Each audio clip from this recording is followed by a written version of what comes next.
Millions of despairing men, women, and little children, victims of a system that makes men torture and imprison innocent people. You cannot shake hands with a clenched fist. Produced by a nuclear exchange would be carried by wind and water and soil and seed to the far corners of the kingdom of God, the kingdom of heaven. It's one small step for man, one giant leap for mankind. We're not saying that planet Earth is coming to an end.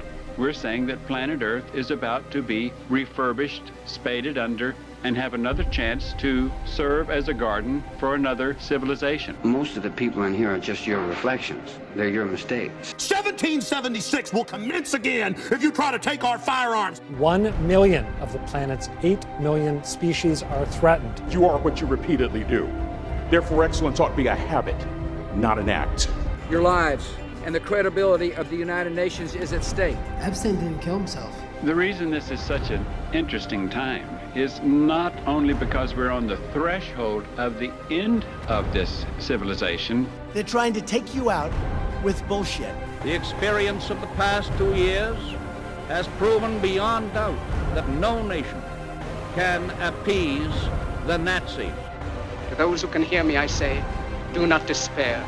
The misery that is now upon us is but the passing of greed, the bitterness of men who fear the way of human progress.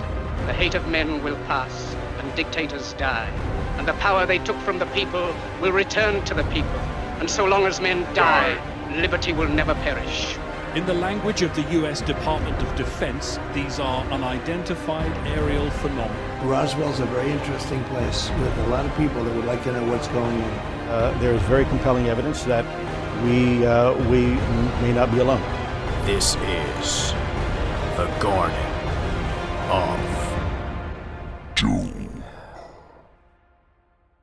Welcome everyone into Garden of Doom, and we've got our returning guest this week, which seems to be a theme, but Joe Kolakowski. He's the rabbi, as you might recall, who is also head prison chaplain and works with many other chaplains of many other denominations and faiths, ranging from Norse high priests to, of course, imams and various ministers, reverends, priests of various Christian sects, other Jewish rabbis, and also a shaman. I'm sure that changes periodically as well. But he told his story, and we talked about some other stuff as well, a whole plethora of things on his last show with me, so check that out. He also has his own podcast, which he'll promote at the end of the show, so you can check that out too. But today we're going to talk about biblical monsters and the angel war, the angelic rebellion that we all hear so much about, and whether you know it or not, plays a part in a lot of the politics, at least in the United States, probably other places too, but it's somewhere tied to something you've heard or don't quite understand. So somewhere in some semi-direct way, the revolution of the angels and whoever led them plays into it. So, Rabbi Joe, thanks for being on the show. Thank you, Jeff. Thank you for having me. No, it's always a pleasure. Go ahead. Start with one monster that we don't really associate much with the Bible. Is that okay? Of course. Yeah. So, probably one of the most popular monsters throughout all kinds of lore, maybe not the most popular, but kind of up there, would be the werewolf. Yeah. You find werewolves in probably every type of mythology throughout the world. And a lot of folks don't know that in some classical, rather obscure Jewish texts, there is a mention. I don't know how better to express or perhaps you could say an opinion, although it's not even expressed as an opinion. It's kind of expressed kind of a matter-of-fact way. There was a medieval rabbi in France known as Rabbi Ephraim, and he writes that Benjamin, who was the youngest son of Jacob in the book of Genesis, was a werewolf. And he points to several things that would indicate that. The most obvious one for people who might know the Bible somewhat is that near the end of the book of Genesis, Jacob is blessing his son, and the blessing he gives to Benjamin kind of within the motif of most of the other blessings, is that the various sons of Jacob, who are the progenitors of the 12 tribes, are compared to various animals, and compared in the sense of a simile rather than a metaphor. They say they are this or that, and then in Hebrew it says Binyamin Zev Yitro, that Benjamin is a wolf who is tearing up in a ravenous way. Incidentally, the Yiddish word treif, which means not kosher, is a cognate of that word Yitro, because really treifa comes from the Hebrew of something that was torn up. Another example would be Benjamin's full brother Joseph, when Jacob was told that he was eaten by some wild animal, which he wasn't. He says he was surely torn up, and Jacob actually uses that word other times as well. That, basically, if a wolf attacks a sheep or something, it tears it up and it renders it either it kills it or it renders it, that it will die shortly. And that's really what the word treif means. It doesn't mean not kosher.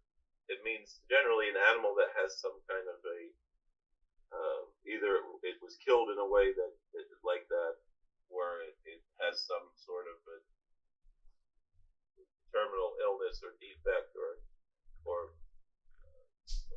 wound that will cause it to die within a short time.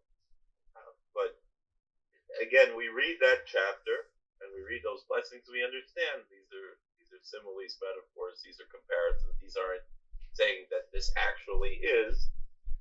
However, Rabbeinu Ephraim seems to read it that it actually is, that Benjamin actually was a wolf, and the proof that he gave was that a werewolf is a type of a person when they're born as a baby, not like most of the lore says that it's something that happens because you were bitten by another werewolf and the curse of the beast is passed on through a bite, and it's affected either by the full moon or the blooming of the wolf's bane. Various versions of the story, most of which were really just made up, in the 40s for the movies, for the Wolfman movie, but based on older ideas. This actually says that someone would be born a werewolf, and the sign that an infant is born as a werewolf is that he's born with teeth, and that's why his mother, Rachel, died in childbirth, because he actually killed her as a werewolf. And so it's an interesting point. Again, a rather obscure reference that not even most people in the Orthodox Jewish world don't usually know about, although it came to light more or less from a blog that got some traction in our circles. And the author of the blog mentioned that someone presented this text to one of the leading rabbinical authorities who passed away just over a year ago now in Bnei Brak, in the Holy Land, and Rabbi Kanievsky, and Rabbi Kanievsky, and he said this is just one of the secrets of the Torah. He didn't interpret it literally, but he said it's some kind of a homiletical, meaning, and didn't understand it literally. But so the first werewolf, Benjamin, one of the 12th son of Jacob, as in Jacob, Israel. So great.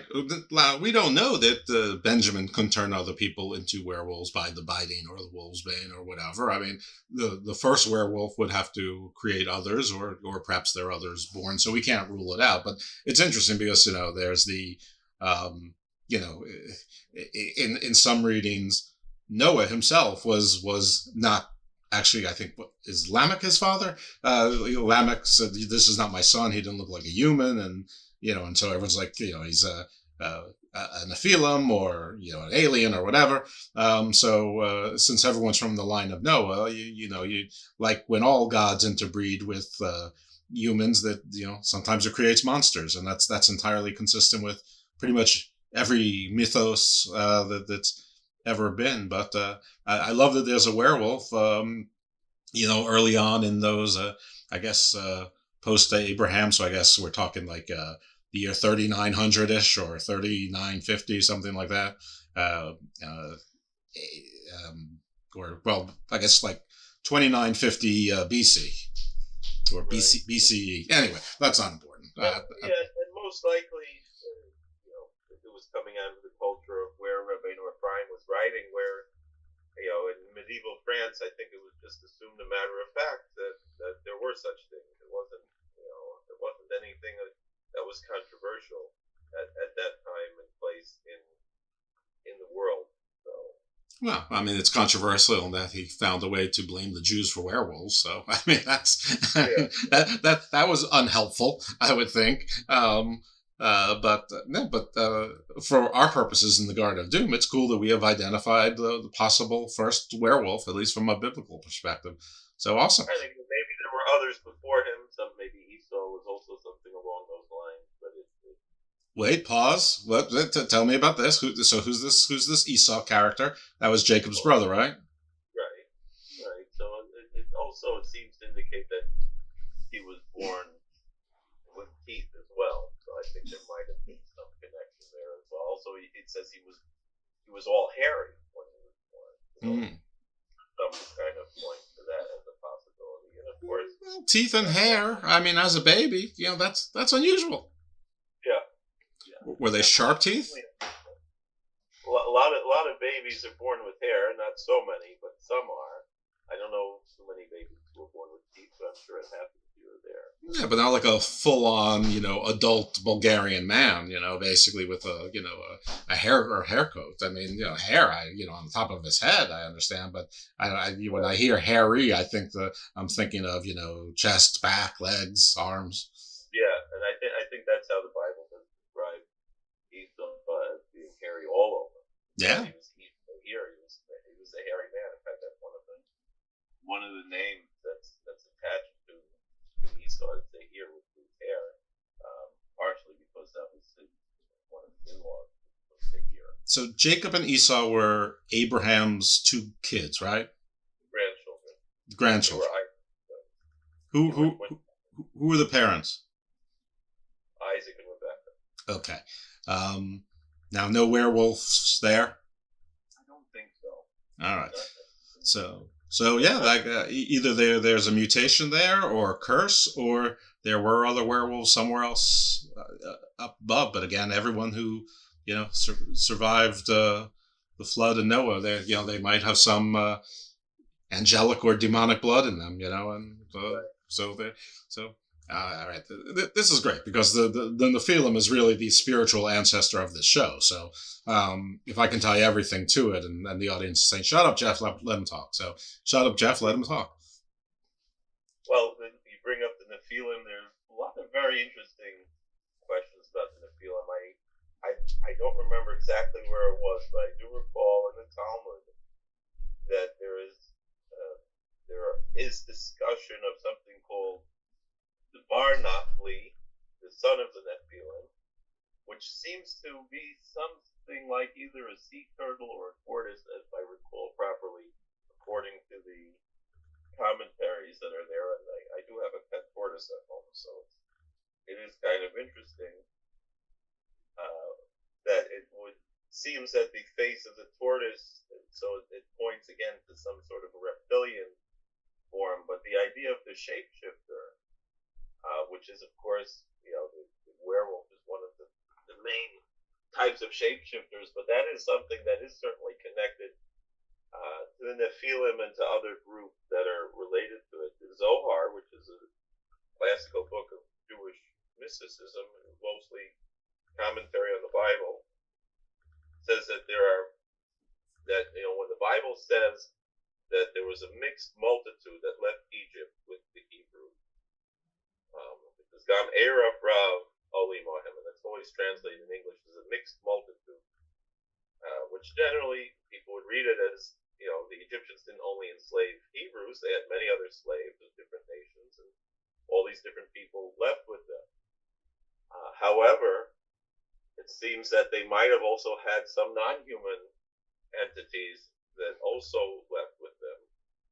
And the Zohar lists 5 species that is represented by the words negara in Hebrew. Nega means a plague, something like leprosy, and Ra just means evil or bad. And that stands for these 5 different groups. The first, the Nun, the N, stands for Nephilim. The Gimel, the G, stands for Giborim, which means mighty ones, strong ones. The next one is Anakim, the Ayin, which is a letter that makes a sound that doesn't really exist in English, but it exists in Arabic and Hebrew, although most Americans who pronounce Hebrew just don't pronounce that. But it stands for Anakim, which means giants, but it sounds somewhat similar to Anunnaki. Mm-hmm. And the next one, Rephaim, which is another species of giants mentioned. These are all mentioned in the Bible, these different species of giants. The final one is Amalekim, which is a human, species. It's related to Jacob. It's one of Jacob's. Related to Esau. It's one of Esau's grandchildren. Was Amalek, and it's an archetypical enemy of the Israelites. And there's a very interesting portion in the Bible later in the book of Samuel where King Saul is fighting a war against Amalek. And the prophet Samuel says you're supposed to kill all of them and all of their animals. And yet he doesn't do so. He wants to save the animals as sacrifices instead of just doing what he was told to do. And that's why he lost his kingdom, because he listened to the will of the people instead of following God's command in that way. And he had mercy on the animals and on the women and on the king. And one of the reasons that we are told, Rashi, again, medieval France, would be older than Rabbeinu Ephraim, probably 2 generations earlier. He said that the reason why the animals had to be killed was because the Amalekim were... I'm sorry, we're what? Joe, did we lose her? Okay, and the technical issues have been resolved, and Joe is back. So we were talking about the Amalekim. Yeah, so the Amalekim, the Amalekites, according to some opinions, they were shapeshifters.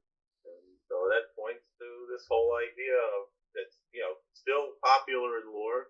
Again, like you said, it doesn't look so good to connect the Jews to the werewolves. It also doesn't look so good to connect to and again, with the Arab Rav or a certain group that are, converted to Judaism. So they are among the Jews, that there is this group that includes among them these 5, at least 4 of them sound like non-human entities. The although the Amalekites would be the human among them, but that these groups became part of the Jewish community, and they have all of these various forms.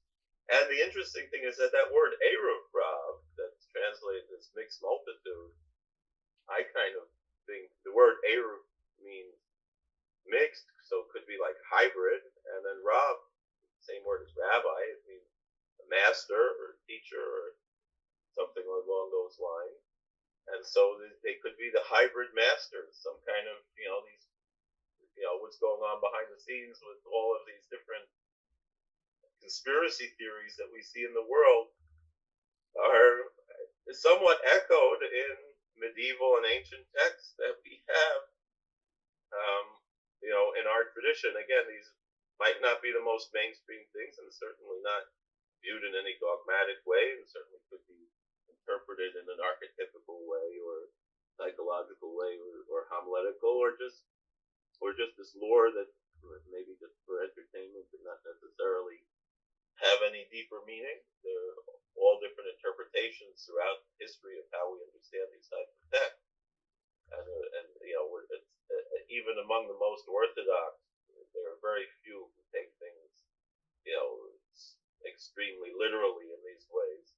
Right.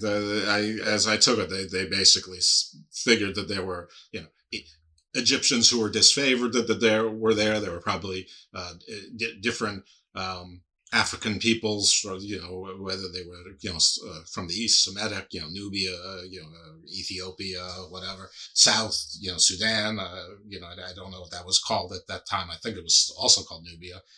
Libya was all like, northern Africa, so I'm sure there were Libyans there, and then probably, Canaanites and various prisoners from Egyptian conquest. I would also think that if the Egyptians were able to enslave this entire group of people, including these 5 sets of extraordinary individuals, that the Egyptians would have had to have their own cadre of at least equal, if not superior, numbers of these types of individuals as well, in order to keep them enslaved and in bondage. Otherwise, they would have destroyed the Egyptians. So, or they might not even been enslaved, but they just left.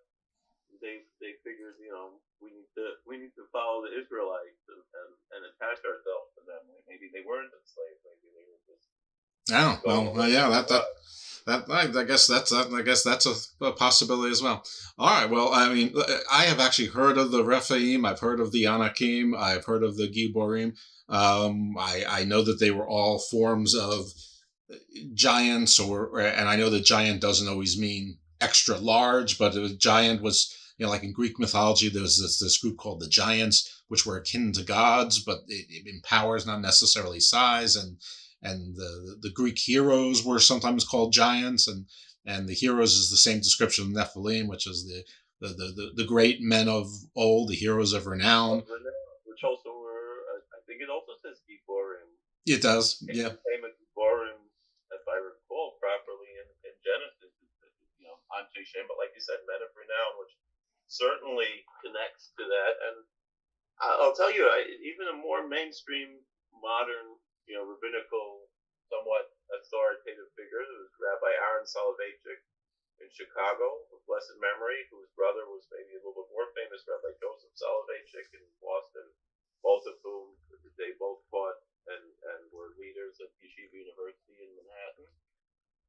I know Rabbi Aaron Soloveitchik said that when it says the sons of God came to the daughters of men, which you're referring to there, and those are the men of renown, that he said that's a reference to some kind of extraterrestrial being. But the word extraterrestrial, is one of my teachers, Rabbi, who I only met one time, but I studied a lot of his writings and talked to him once or twice, is Rabbi Bart Sadok, who's on the History Channel all the time on the Alien Show. He said that the word extraterrestrial just means not from Earth. So right. Obviously, it doesn't necessarily mean something that has a biological entity on another planet, but it could also mean angels or demons are also essentially extraterrestrial because they are not from Earth, but you might want to call them extra-dimensional, that they come from a different dimension or different They might, but why? I mean, God is extraterrestrial, and that God was here before there was an Earth. God created created the Earth and everything there, so he's certainly extraterrestrial. So we know the angels were created before man and the Earth. They were here before. I mean, some of these stories I think take place before that as well. I'm a little mixed up on that, of course. Well, one of the things you kind of hinted to at the beginning was this War of the Angels, and it also kind of taking from more of a Christian perspective is the rebellion of the angels, and the terms of the fallen angels, which certainly word Nephilim is related to the word Linpol, Nafal, the fall. You could call them the fallen ones, but it's not necessarily seen in the sense of this great dualistic rebellion, the kind of Zoroastrian dualism that popular, if not maybe not mainstream theology in Christianity popular Christian culture certainly sees this war between God and Satan, and often talk about the fall of Lucifer based on a passage in the Hebrew Bible. And I often like to kind of respectfully pick on the sola scriptura Protestants of saying, when you read that as saying this is what the Bible says, not really what the Bible says, that's how you're interpreting it. So if you're claiming that you're only following the Bible and not following any extra biblical traditions, you're not really being intellectually honest by saying that that's how it is, and that's not usually how the Jewish tradition looks at this question. That it's not seen so much that these angels rebelled against God, and certainly not that they decided that they're going to follow Satan. Satan throughout the Jewish tradition is always looked at as a loyal servant of God who has a mission, who has a purpose. I think we mentioned the Zohar, we mentioned the Zohar as far as the Nagarah, as those 5 species of the mixed multitude. The Zohar has a very famous parable that there was a king who wanted to see if his son was worthy to be his successor, and so he hires a harlot to try to seduce him, so that and the hope is that he should overcome the temptation and not be seduced, and that's essentially the job of the Satan or the devil, or however we want to understand it. It's not in rebellion against God, but rather something that is there to make our lives. It's an enemy of human beings in a sense, but not even an enemy, because he's kind of rooting to lose. He has to do his job that he's assigned to do, but the purpose of his job is, I've heard some people say, kind of like a drill sergeant. He's going to make no pain, no gain, and so that's the purpose of. I've heard he's the adversary. He's the prosecutor. He's basically there to test. With Job, I have said this a million times on this show, and go ahead. I'm sorry. When I'm talking in prison ministry, I always tell the guys, I was like, it's pretty easy for me to explain that the prosecutor is the devil. Yeah. Prison jokes. We have everything here in the garden. So even looking at some of the, I'm just going to call it the Christian evangelical sort of almost mainstream. It's probably not just evangelical mythos now that exists, but some of it comes from Jewish apocalyptic writing. Even there, Satan is not the leader. Satan was listed as but one of 7 princes. Now, either he's co-equal or answers to a king and or a queen, or something like that.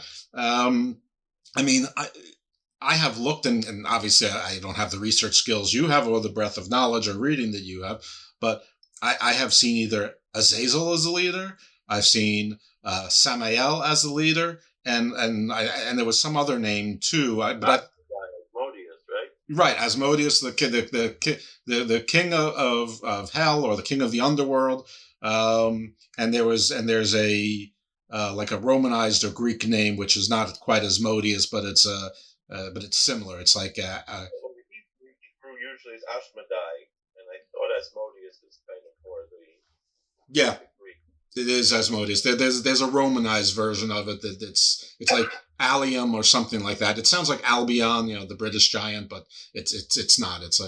Anyway. It's not important. The point. I remember, again, quoting Rabbi Bar-Tzadok, when he discussed Ashmedai or Asmodeus, he said he just happened to be the king at that time, meaning they would have elections and they would vote, and he was the king of the demons, and not necessarily demons in Jewish lore, generally speaking, are, first of all, probably more similar.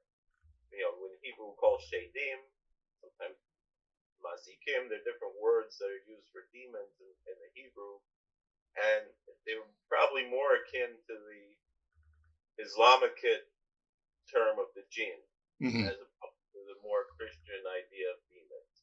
Because the Christian idea of demons are almost totally evil, whereas the Jewish view is these are just other races, other species of being that exist in the world. Some are good, some are bad, just like human beings. They have their societies, they have their cultures, they have their life. And generally speaking, though, the ones who will seek interaction with humans have less than positive motivations, at least from a human perspective. Some of them, they see us more like cattle as a source of food.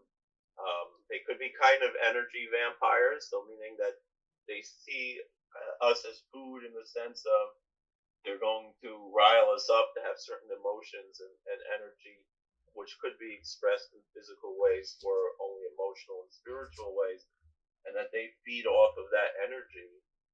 And so they'll influence people to express those energies, whether it's sexual energy or anger or other types of energies that they're going to feed off of.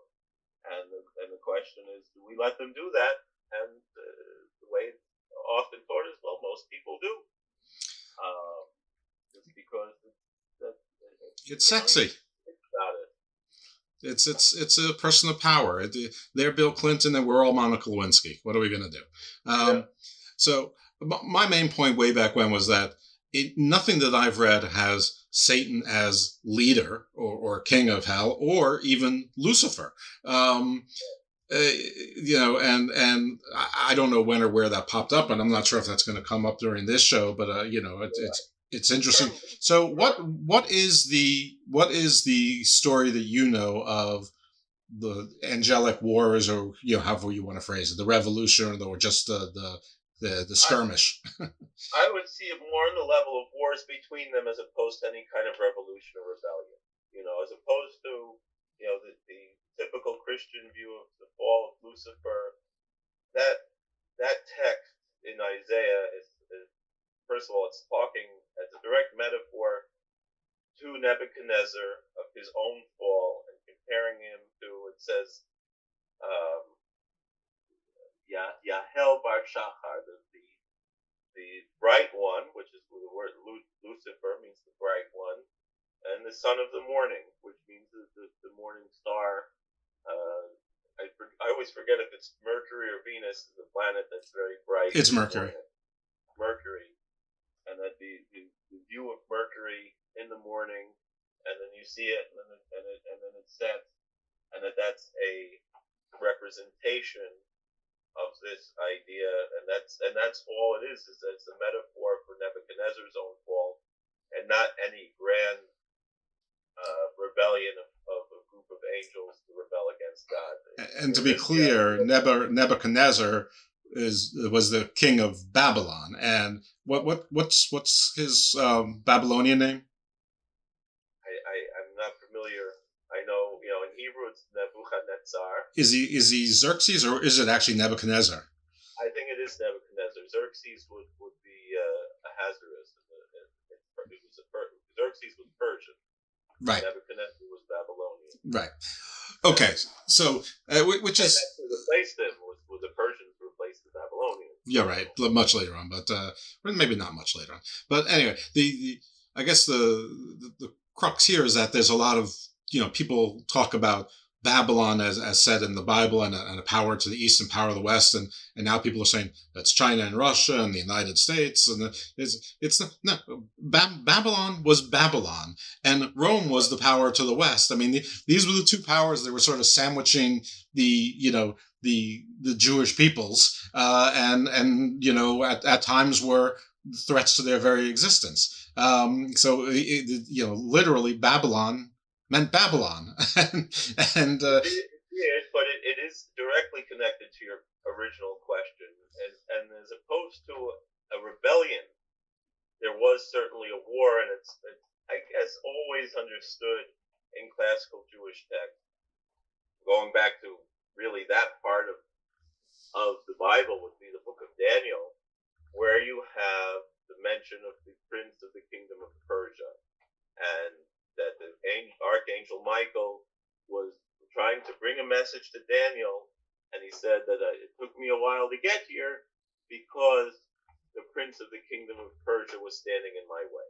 Right. And so that was that the way it's expressed in some of the Kabbalistic texts, particularly Rabbi Abraham Azulai in, I guess, about the 1400s, 1500s in Morocco wrote various books on Jewish mysticism describing different angelology and demonology and different things.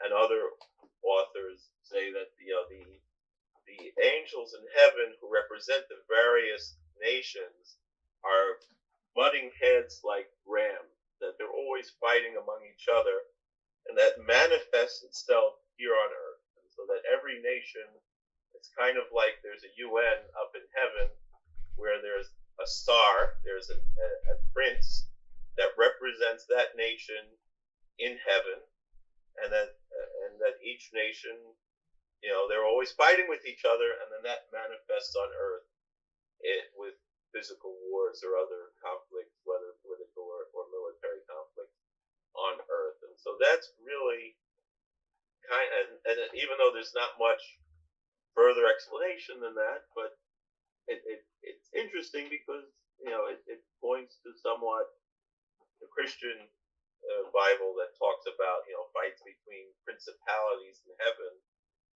That's obviously coming from that same type of apocalyptic literature of that has this idea that there is something going on a supernal realm that's affecting things on earth. And again, whether instead of interpreting Babylon or Rome to mean America or England or something else or Russia and China, there's probably, if we take these things, whether we mean it archetypically in psychological terms or some kind of more literal sense, there's something going on, and I think we can all kind of recognize on some level, even someone who's maybe less of a literalist or a believer, but recognizes the psychological archetypes that are conflicting with every political party.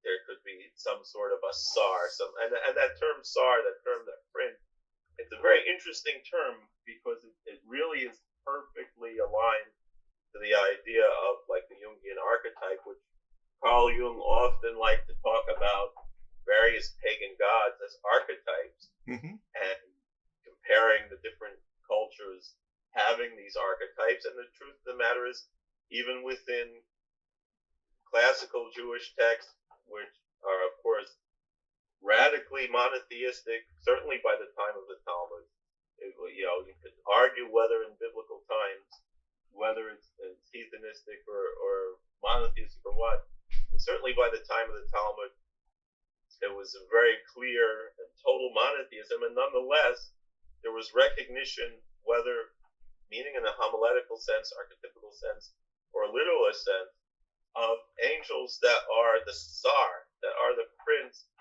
of all these various parts of the universe and of Earth.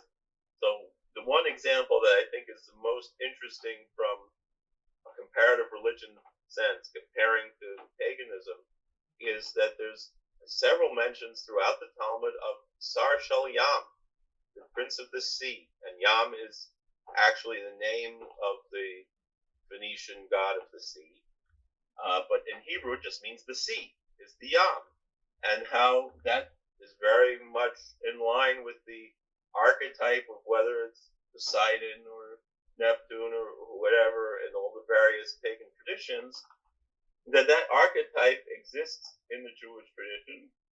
But again, it's not independent. It's something that has to answer to God, but it's an angel that is the angel of the sea, the prince of the sea.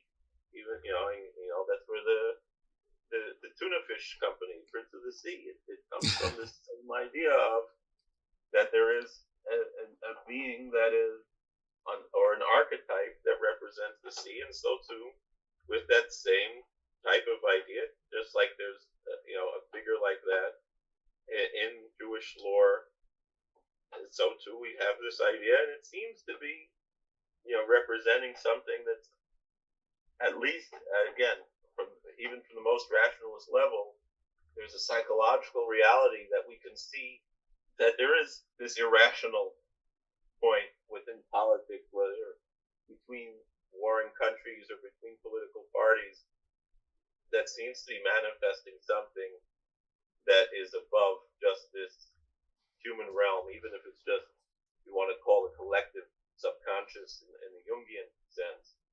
There's something going on that's different, and it's always been. There's nothing like. Oh yeah, look at the Greek mythology. They were always at war with each other and picking favorites and sometimes actively fighting. Norse mythology, the various. It starts with the Asgardians versus the Vanir, and and other co-equal, the Jotunheim, the Jotun, the giants, and the gods didn't seem to really have dominion over the dwarves or even the elves. I mean, they sort of had to, bribe them or make deals. So, and they were at war with each other as well, which of course consummated in Ragnarok. And you can look at the Babylonian, the Egyptian. It's funny. This is not exactly on topic, but like some of the pagan religions focus more on the war of the gods and these principalities. And you can look at those places and you can see at the time they were mostly city-states, or smaller areas, with colonies, etc. Whereas, the Egyptian and the Sumerian, it's you sort of have this conflict at the beginning, but it's sort of resolved. And then everything is about like record keeping. And it's sort of these federal republics. It's more about like the administrative states. It's like the birth of bureaucracy is, somewhere between the Sumerian, Babylonian, and Egyptian empires, at least in the near ancient world as being near as defined by, Europe and North America.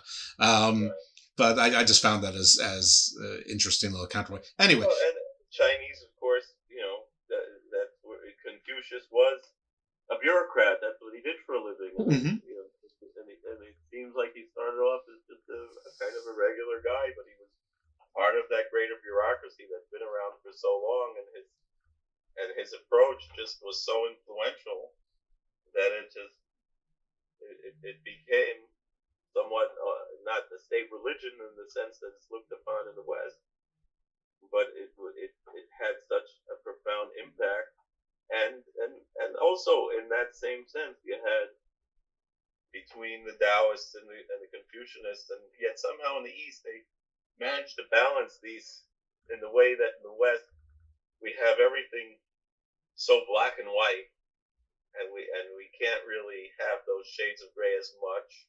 Although in a certain sense, even in the West we have that. I mean, one of my favorite Catholic teachers was Bishop Fulton Sheen, who was very popular always among Jewish audiences when he was on television. He said he wrote in his autobiography that per capita he got the most fan mail when he was on television from Jewish people, and the second most from Protestants. And he wasn't as popular among Catholics, it would seem, although of course he's very venerated today for the most part, although he's still a little bit controversial.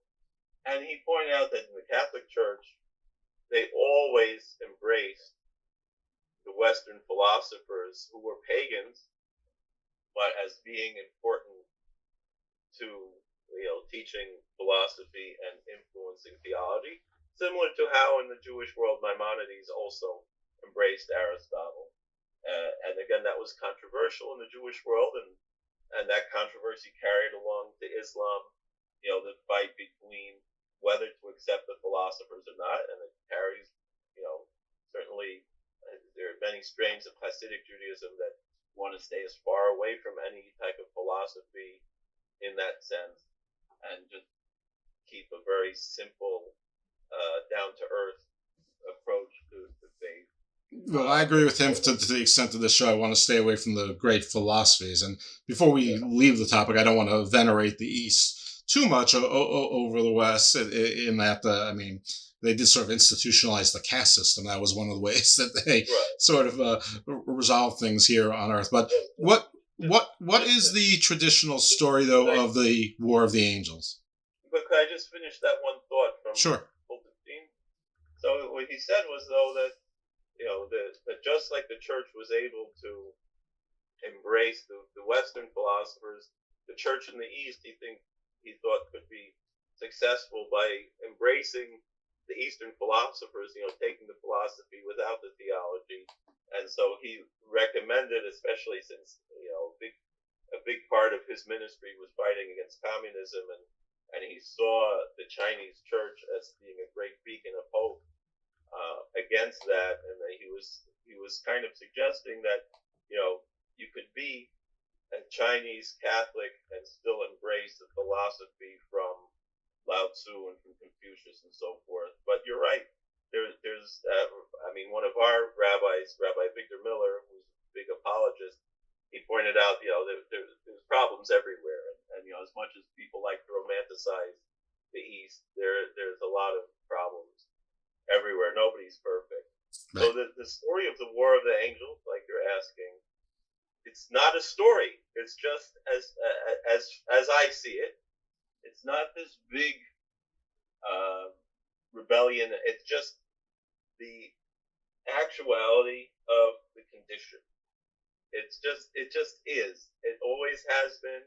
Maybe always will be. I guess in eschatology, there's going to be some point where it's all going to be over, and that everyone's going to be united in that, and that's the ultimate goal of the Messianic era, that both in heaven and earth there will be this balance. But it seems that really just from the beginning of time, even from the time of creation, within the Jewish lore, there was this fight, meaning first and foremost, and jealousy of the angels against humans. Right. Was that the angels said to God, don't create the humans because they are going to, God goes, when one of the big questions Christians like to ask is, why does it say, let us make a man? And Christians will say this is pointing to the Trinity.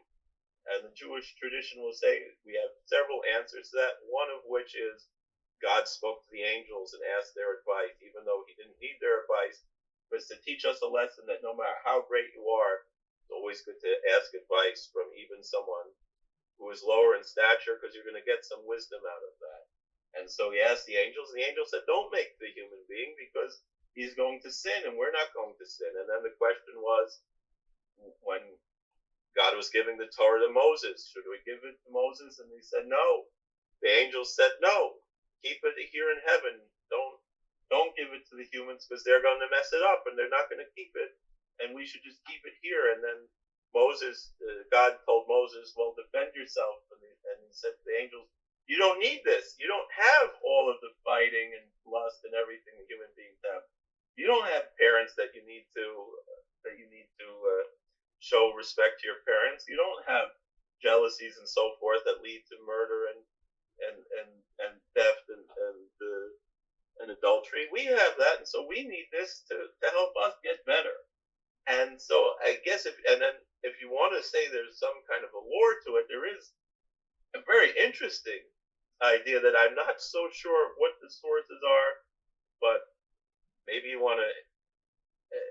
I don't know. Rabbi Bart Zadok seems to be very busy right now because with a lot of eschatology, and he seems to be convinced that things are going to get bad pretty soon, which I'm certainly nervous about, but I don't know what to do about it. He's a little bit more of a prepper type of thing.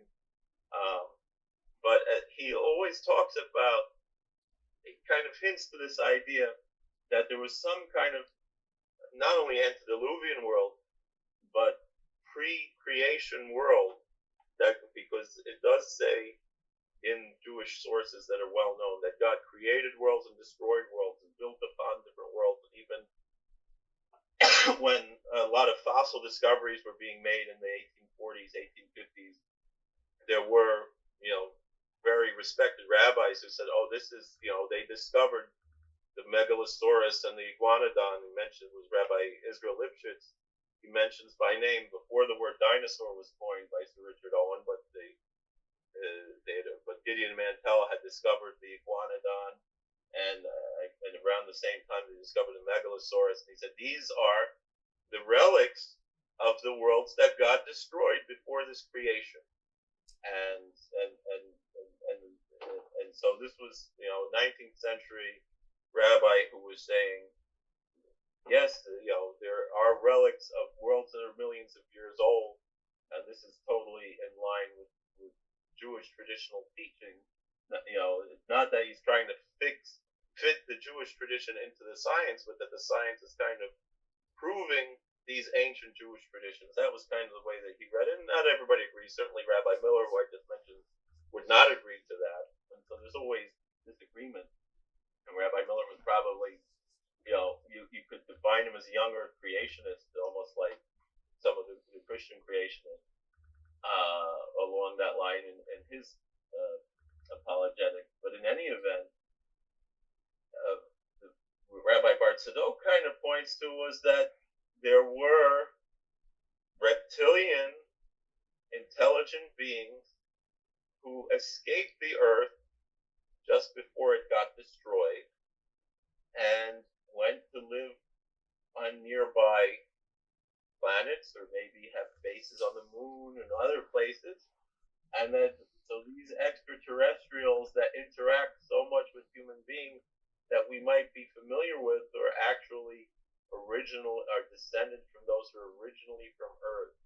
And that at some point we're going to have disclosure and that's the ultimate goal of the eschatology, is that when we reach that disclosure event, we're going to know that these are our cousins, so to speak, that we have some evolutionary bond to going back millions, hundreds of millions of years, and there'll be some grand reunion. But in the meantime, that those beings have taken on some sort of an angelic role. Again, attached to the book of Daniel, there's mention of the Watchers, and he seems to point that these Watchers were reptilian beings that advanced so much technologically and spiritually that they became angelic, and that those are also the Seraphim. And the word Seraph, which in Isaiah is just transliterated as Seraph in Isaiah 6, but elsewhere, even in Isaiah, in the book of Numbers, other places in the Bible, the Seraph is a serpent or a dragon, and Rabbi Bartzadok mentions, and many others concur. I'm not just saying his name, that's who I learned it from, but I've seen other sources.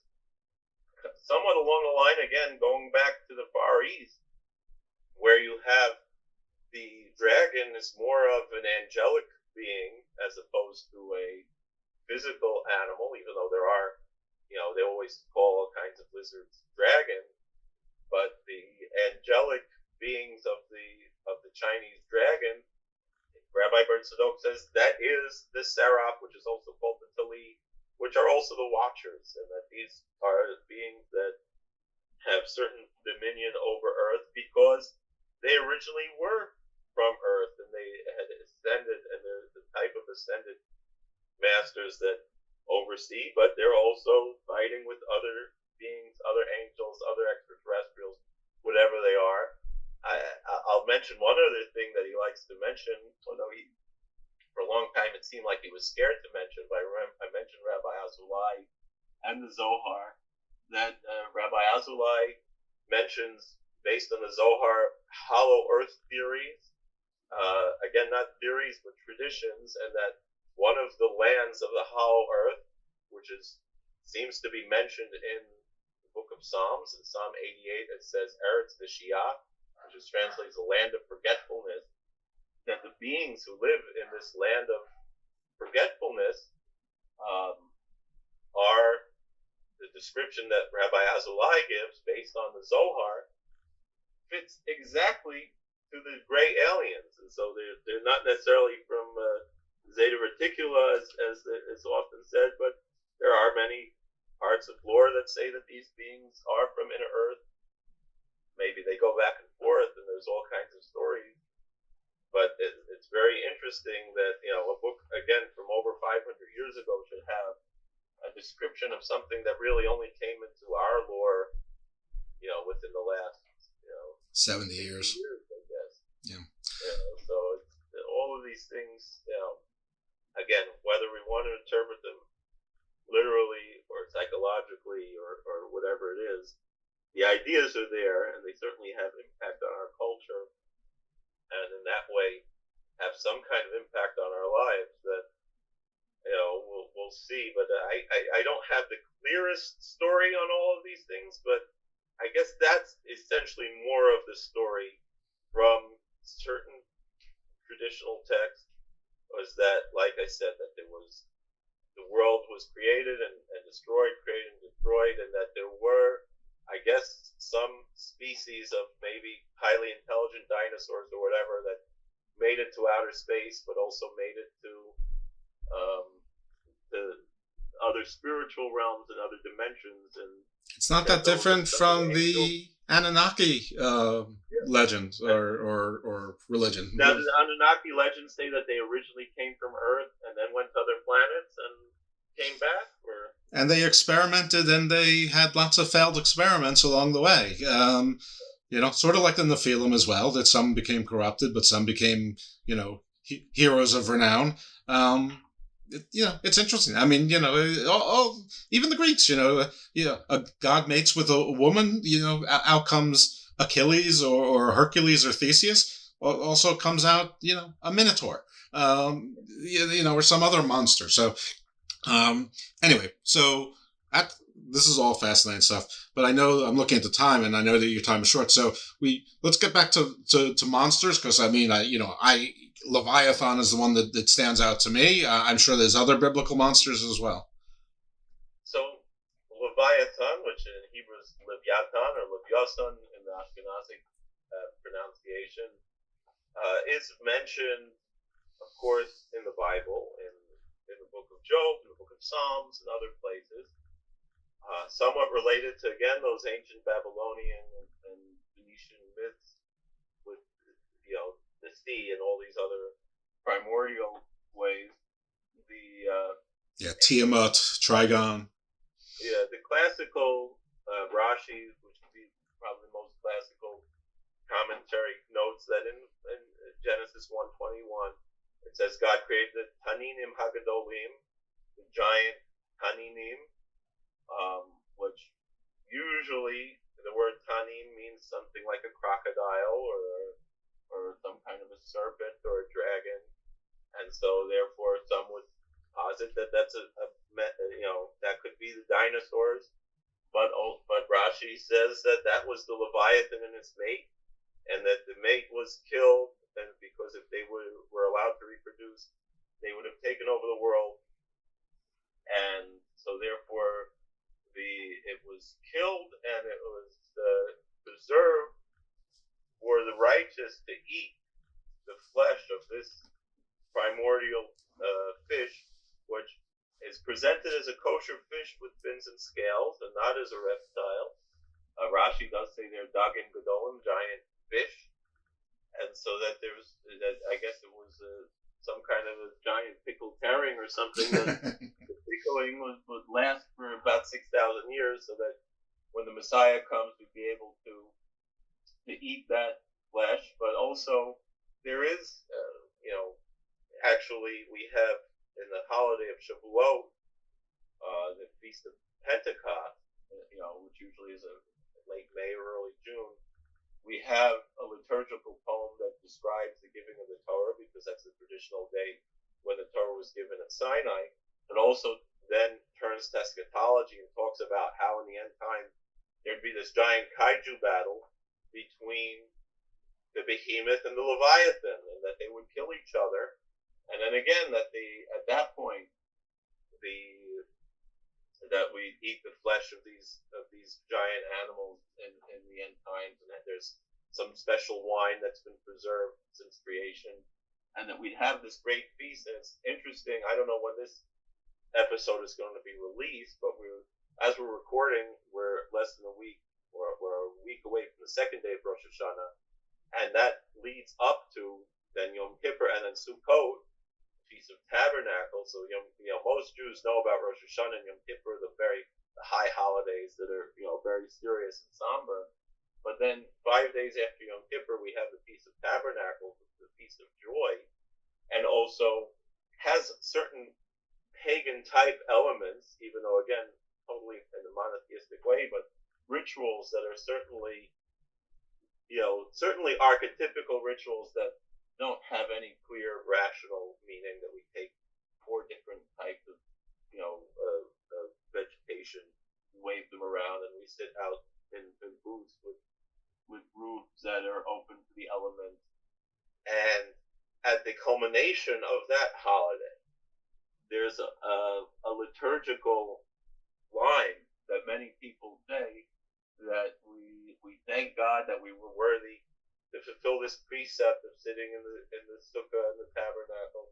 But next year we should sit in the sukkah, in the booth, the tabernacle, where the walls will be made from the skin of the Leviathan, the sukkah Arush Leviathan, which again, so that's something that actually figures in our liturgy at 2 of the major pilgrim holidays, and really the culmination of those 2 of the holidays, because in a sense it's more prolonged, but Shavuot or Pentecost is the culmination of Passover, of Pesach, and it's called in the Talmud usually Atzeret.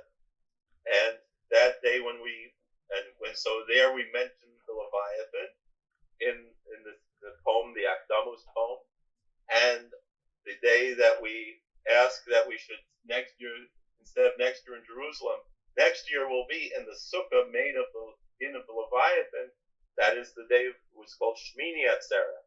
So that word Atzeret, which usually is translated either as solemn assembly or stopping, meaning ceasing to do work as a holiday.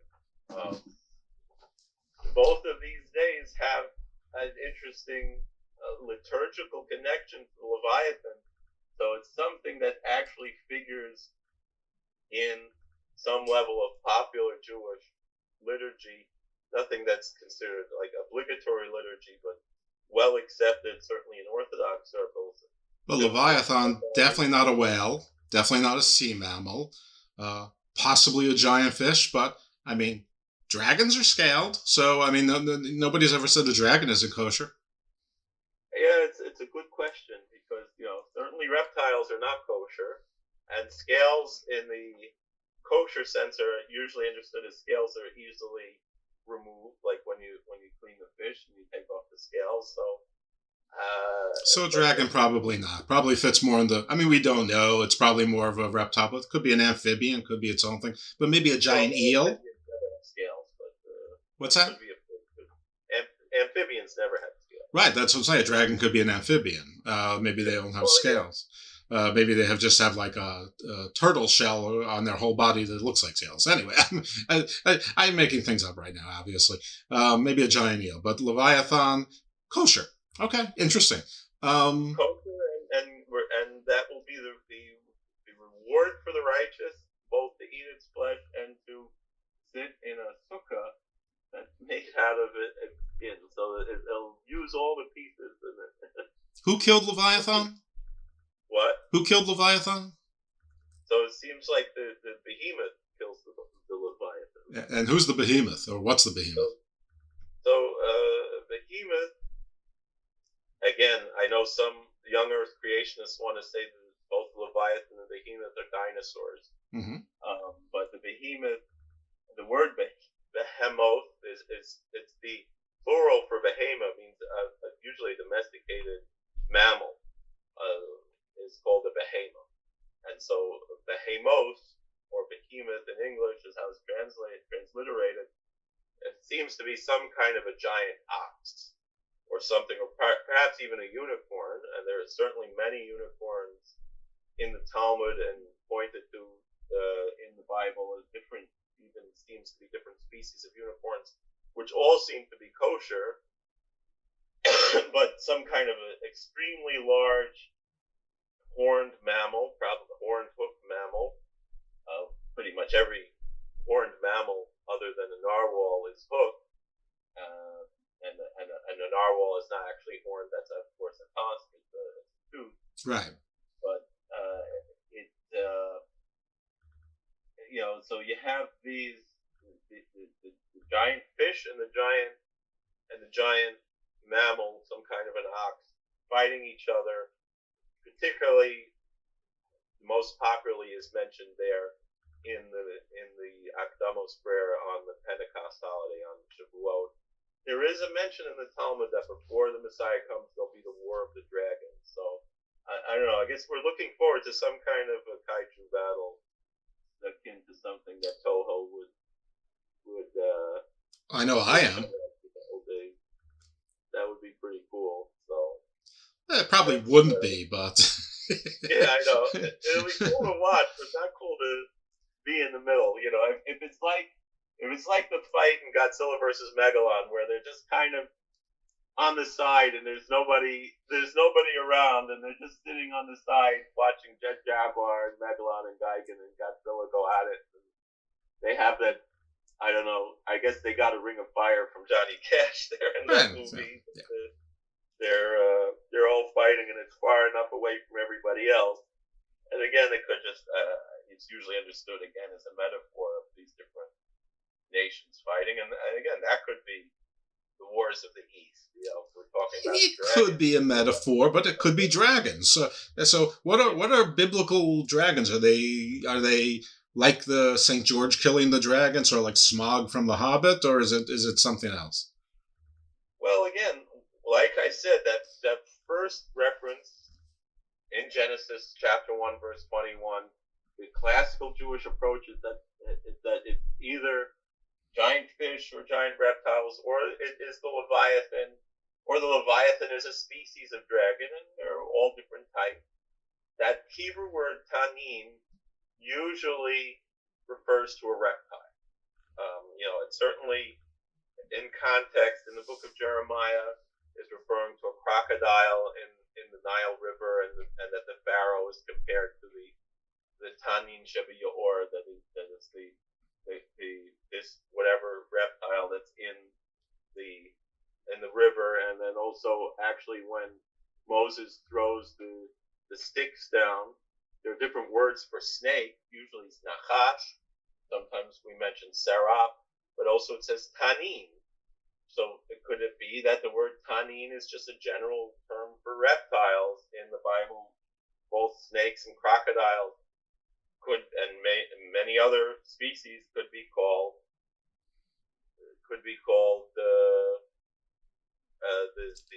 So it might be a couple geckos fighting. Yeah, I don't know. I have a gecko at home, and I know if you put two male geckos together, they will fight.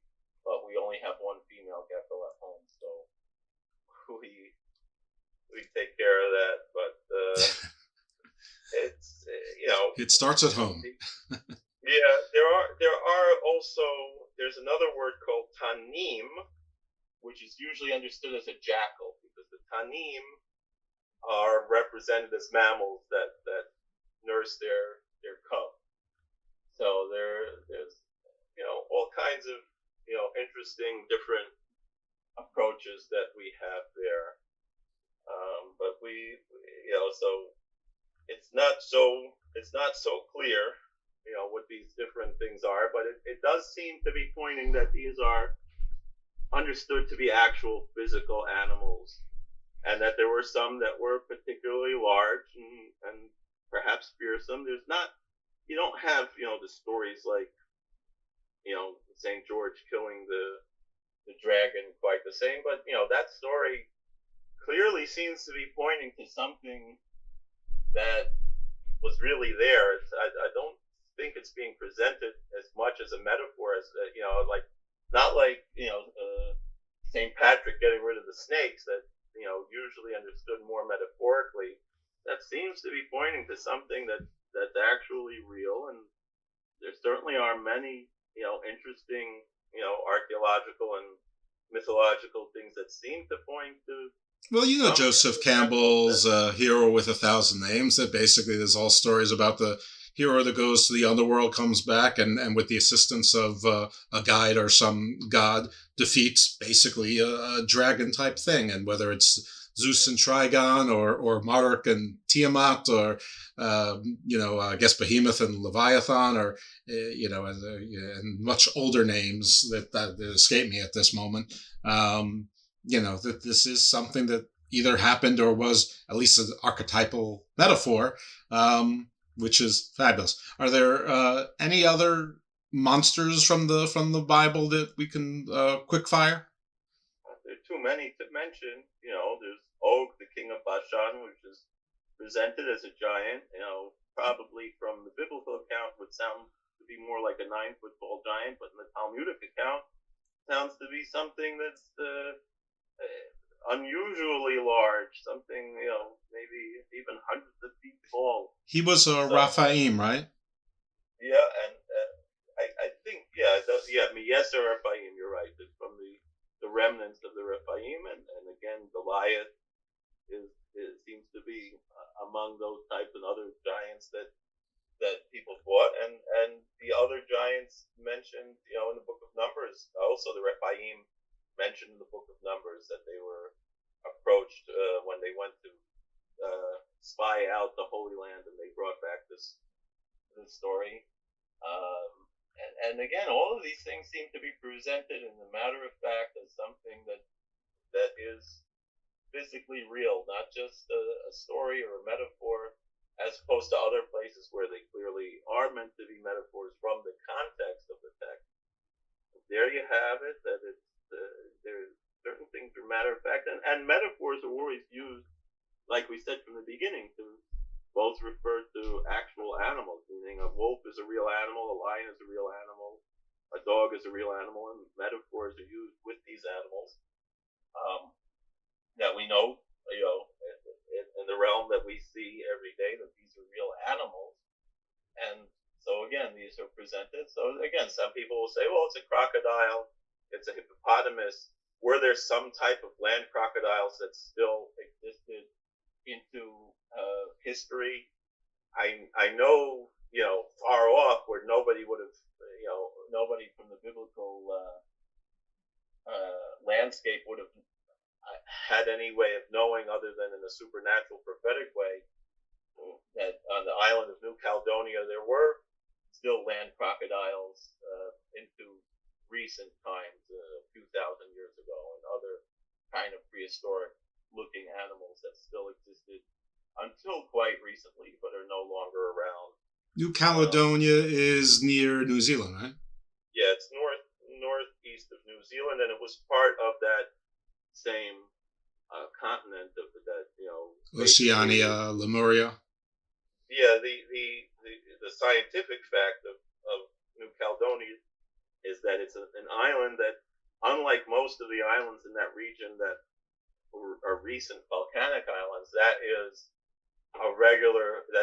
that's an island that I think last was separated from New Zealand, according to science, I think about 55 million years ago. So after the dinosaurs, but still quite early in the Cenozoic era, relatively speaking.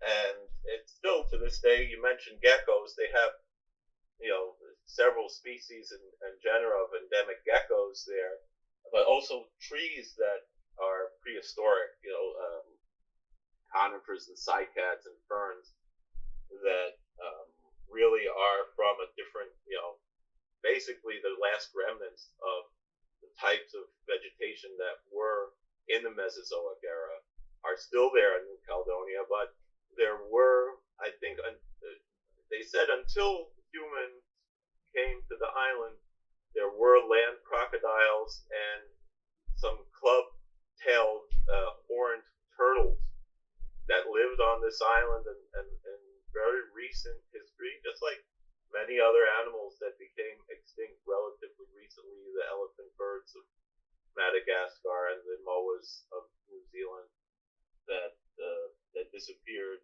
relatively recently. So we never know what kind of things could have been in other places that we just don't know about, and the fossil record is not as much holding on to, and it's not without possibility that I mean, dinosaurs, non-avian dinosaurs, that's a little bit too far back, and the fossil record really doesn't hold much hope for as much as we'd like the McKellen Mbembe. And it's possible it could be. I mean, everyone points to the coelacanth that somehow wasn't preserved in the fossil record after the end of the Cretaceous period. So we could always have hope, but there certainly were very interesting species of crocodiles that kind of looked like dragons that we know from the fossil record existed into the Cenozoic era. Land crocodiles. The one that acts the most similar to that today is the Cuban crocodile, which is the most terrestrial of the modern day crocodile species, and they gallop. They don't. Wow. Other crocodiles are kind of sprawling, and if they want to get you, they could get you. The Cuban crocodiles. In a certain sense, that even though they're not the biggest and they're not the most deadly in the general sense, but they tend to hunt in packs, and in the terrestrial sense, they could attack very, very in a very dangerous way, and there certainly were species of land crocodile into the Cenozoic era, and that we know from the and even into contemporary, last few thousand years, on certain pockets of the world, and who knows what might have existed, that in different times. Look at the images of the megafauna that went extinct between 12,000 and 30,000 years ago, and you'll find some monsters, different versions of Siberian rhinoceros and then woolly rhinoceros and things like that. I mean, that could certainly be a ox-like unicorn behemoth. I mean, I don't know how it would get. What's that? The megalania, the giant monitor lizards that Yep. lived in Australia, and some people think might still be around in some parts of the outback. Yeah. And for those who don't know, by the way, New Caledonia, if you're wondering what Old Caledonia is, it's the old Roman word for Scotland, so. Or parts of Scotland, anyway. All right. So I know your time is short. I don't know if there's any other monsters that you can quickfire, or if it's time to say where people can find you. My next appointment. So. All right. So where can people find you if you want to be found? I'm on YouTube. Koblenzer Rebbe, Koblentzer, first word, and the second word Rebbe. I have a podcast that is on all the podcast platforms, and I also upload to YouTube, usually a couple of days after it hits the podcast platform. It's called The Projectionist Has Semicha. Semicha means rabbinical ordination. Semicha is the way we spell it there. Some people put an H at the end. I usually do, but my co-host left the A out there, and me and another rabbi, we like to talk about old movies and old TV shows, and we've had some pretty interesting recent episodes where we talked about, I like to always talk about the old monster movies, but we talk a little bit about Bob Barker in our last episode that hit, and before that about another Bob, about Bob Hope, and we keep that interesting. We're not sure if we're going to continue that. We've done about 90 episodes now, and before that we did another podcast where we spoke about prison work called To Stir with Love. And I'm on Twitter at Rabbi Kolakowski. I'm on Facebook at Koblenzer Rebbe, like we said. That's in honor of my ancestor, Rabbi Baccarat from the 1600s, who was a rabbi in Worms, Germany. That's where he's most settled, and the name Worms, points to dragons. So I guess there is a connection there. But he was also, I think, for about 3 or 4 years, he was the chief rabbi of Koblenz, which just reminds me of my own brief service as a rabbi in Richmond, Virginia, and I just also, even though the town in Germany kind of sounds like some of the towns in Eastern Europe that some of the rebbes take the names from, so that was why I wanted to honor there. And so yeah, I'm on Facebook, Twitter, and really trying to grow that YouTube channel. I'd like to get monetized. I have enough subscribers, more than twice than enough, but not enough for the view hours to get monetized. So I'm always trying toward that goal. All right, folks. Well, you heard him. Go to his YouTube channel, put it on, and if you just want to help the guy out, just put it on play and just go. Leave for a couple days and let it run. I have playlists that will just continue. Because sometimes I try to listen to other channels, and then the next thing is something else. But if you keep on a playlist, it goes. So that's right. Well, thank you, Jeff. Have a happy New Year. You as well. Bless you. Thank you for your time.